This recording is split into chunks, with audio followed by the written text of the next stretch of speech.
இந்த ஆழ்ந்த காற்றழுத்த தாழ்வு மண்டலம் இன்று காலை சென்னையை நெருங்க உள்ளதால் அதிக கனமழை பெய்யும் என வானிலை மையம் எச்சரித்துள்ளது. இதையொட்டி முன்னெச்சரிக்கை நடவடிக்கை மற்றும் மீட்புப் பணிகளுக்காக அரக்கோணம் மற்றும் நெல்லூரிலிருந்து பேரிடர் மீட்புக் குழுவினர் சென்னை வந்துள்ளனர். இதுகுறித்து மீட்புப் படை வீரருடன் எமது செய்தியாளர் நடத்திய நேர்காணலை இப்போது பார்க்கலாம்.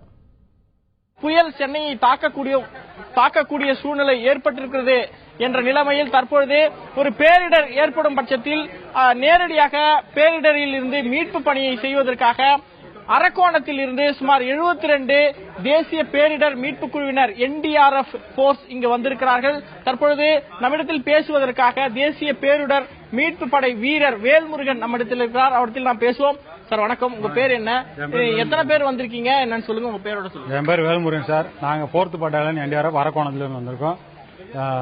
இங்க 36 பேர் மொத்தம் வந்திருக்கோம். அதுல ஒரு inspector, 2 sub inspector, 3 head constable, 30 constable எல்லாம் வந்திருக்கோம்.